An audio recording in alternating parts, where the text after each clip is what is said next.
My friends, we're now at the 500-year anniversary of the Protestant Reformation, and you need to be aware that the Vatican Jesuits are using this celebration as a vehicle to destroy Protestant Christianity. They're sending in false apostles to infiltrate churches and creating cult movements to subvert and manipulate Protestants into doctrines of demons. They're coming to steal, kill and destroy, and this should be very clear from the Jesuit oath that is taken that this is very intentional. This society is rooted in Freemasonry, with Pope Francis being the first ever Jesuit Pope. They're not Christians, they're Luciferians and Kabbalists. What we're seeing develop with the ecumenical movement is leading to the New Age of Antichrist. Do not be deceived.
Eius Lucifer matutinus inveniat.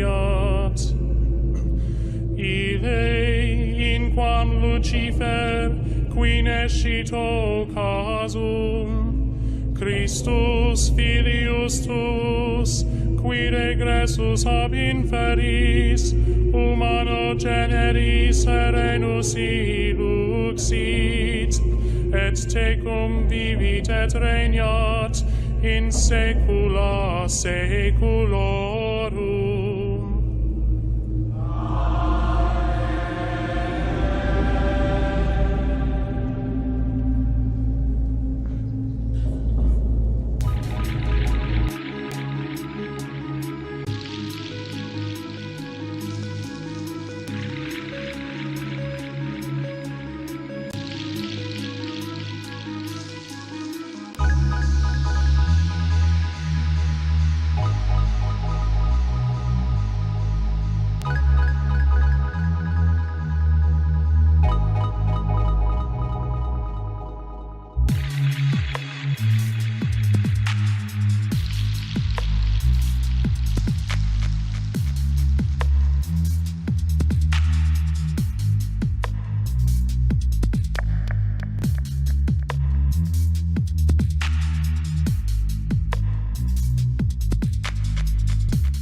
But the statement was in regards to hell.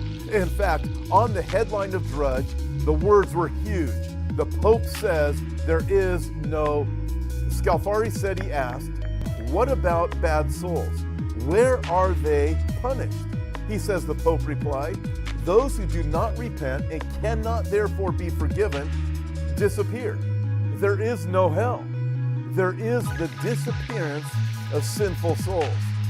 Breaking prophetic news, President Trump meets Pope. Something big is about to first foreign trip.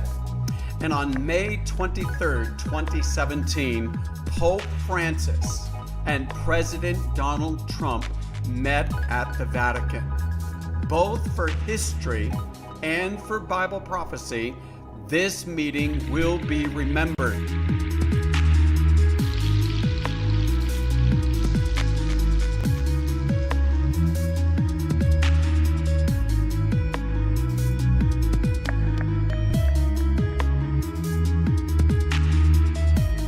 Trump certainly needed the meeting with all the scandal-ridden bad news he was getting at home. Now, before starting his trip, President Trump said his goal was to bring three great religious traditions together: Islam, Judaism, and Christianity, for the purpose of fighting terrorism. Now, the president certainly needed something to draw attention away from the growing investigation into his alleged ties with Russia. Now, the Pope needed this meeting too. For some time now, he has been trying to bring the nations and religions of the world together to promote his agenda. Climate change is a very big item on that agenda. The Pope wants to have a very strong voice in shaping opinion around the world on the issue of climate change and the mistreatment of the less fortunate. Well, Pope Francis is quite determined to come out the winner in his dealings with Trump. And when we study Bible prophecy, it is clear the Pope and his church will have much more influence over the world than any political leader, including the leadership of the United States of America. Now, one of the gifts the Pope gave Donald Trump was the Pontiff's new book on climate change, Laudato Si, on the care of our common home. Now, in this new book, Pope Francis declares that Sunday is meant to be a day that heals our relationships with God, with ourselves, with others, and with the world. According to page 237, Sunday, like the Jewish Sabbath, is meant to be a day which heals our relationships with God, with ourselves, with others, and with the world. Sunday is the day of the resurrection, the first day of the new creation. Now, Pope Francis is here promoting a false Sabbath, a counterfeit Sabbath. So, most people in this world aren't aware of the fact that Sunday observance is an institution of the Roman Catholic Church and is nowhere commanded in the Bible.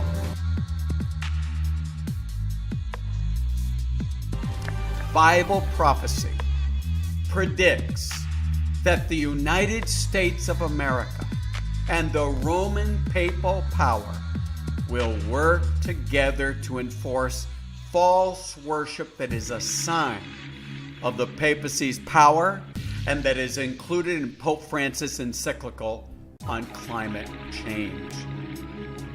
The Bible predicted, Revelation 13 verse 3, and I saw one of his heads as if it had been mortally wounded. This is speaking about the papacy. The Protestant reformers believe that the papacy is the Antichrist. And his deadly wound was healed. And all the world marveled and followed the beast. Pope reflected on the Sunday reading from the Gospel of Luke, in which a young Jesus stayed in Jerusalem in the temple, causing great distress to Mary and Joseph when they could not find him.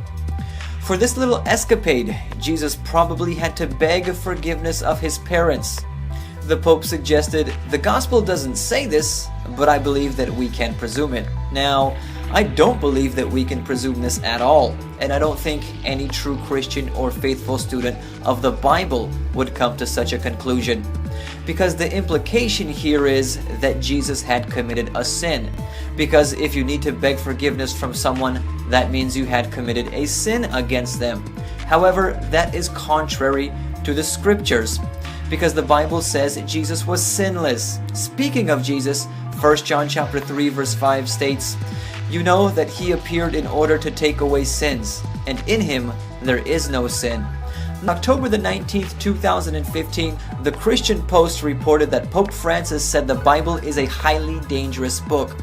On October the 2nd, charismaticnews.com reported that Pope Francis stated that Jesus' life was a failure while addressing St. Patrick's Cathedral in New York City. Why do I think the Pope is saying these things? I think he's saying them to subliminally condition people to not take the Bible or the stories in the Bible literally. Then Pope Francis says something that we have never heard from anyone in any position of authority at the Catholic Church, let alone a pope, before. He says, "God made you gay and loves you that way. Your sexuality doesn't matter." Sitting like I'm sitting with you and just by ourselves, and it was a conversation that ended up being like almost 3 hours, but it started with him saying, "I really apologize for the pain that the church has caused you and for what I've caused you." I said, "Holy Father, no." He said, "No, let me finish. Yes, I caused you pain by saying this in January, and I want to apologize." And it was sincere. And then I said, that they had painted me in such a perverse, that I was just this And I said, "Holy Father, I'm not a saint, but I certainly want to be a good person." And he said, "Juan Carlos, God made you like this. God loves you like this. The Pope loves you like this, and you should love yourself." I want to share this article that a subscriber just sent to me this morning. This is from the Daily News at the UK, and it says, "Devil Trump kisses the Pope in life-sized mural pasted onto a wall near the Vatican 2 weeks before they are due to meet." And here you can see that mural. Maybe a little bit TMI for everybody.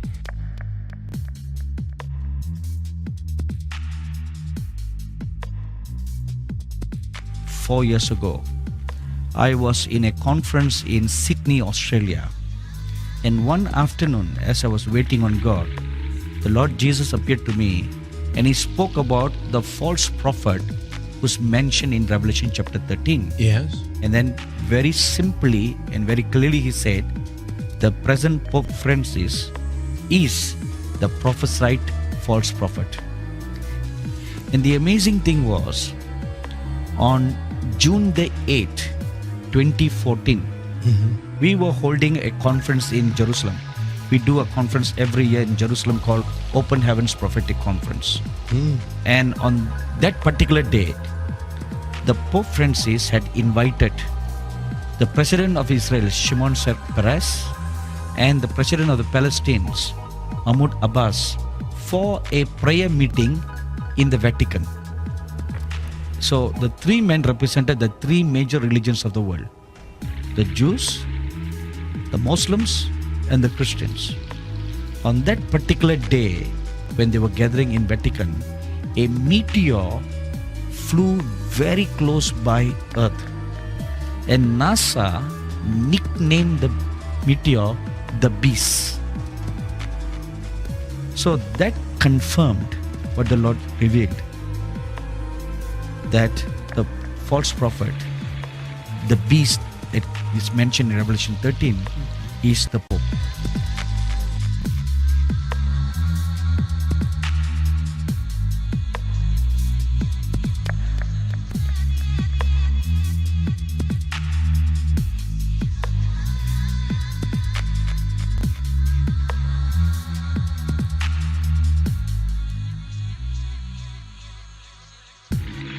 Look at the madness. This graph is our proof that Pope Francis is the earth beast and the Vatican is the sea beast talked about in Revelation 13. Remember, Pope Francis is identified with the number 266 by being the 266th Pope elected on March 13, 2013. He implicates himself, number 1, from the election until the end of the first heavenly sign, the Star of David, is exactly 2 times 66 or 132 days prior to the final Star of David on July 22nd, 2013. The second sign from the last Star of David using 266 days exactly until the start of the second heavenly sign, the 8th tetrad, 8th and perfect tetrad, I might add, and the first blood moon of that perfect tetrad on April 15, 2014.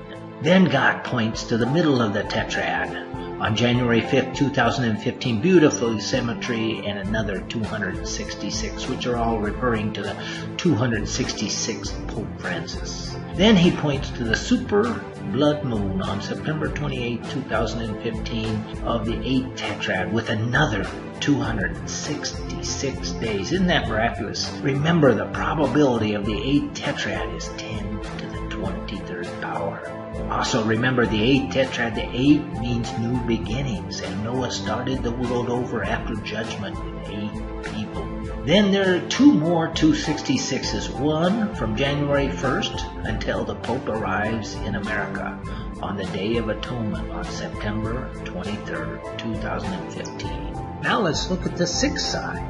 666-day period between the October 25th, 2015 conjunction of Jupiter and Venus and the August 21st, 2017 total solar eclipse. Exactly 666 days. At the bottom of the graph we see a 1260-day period.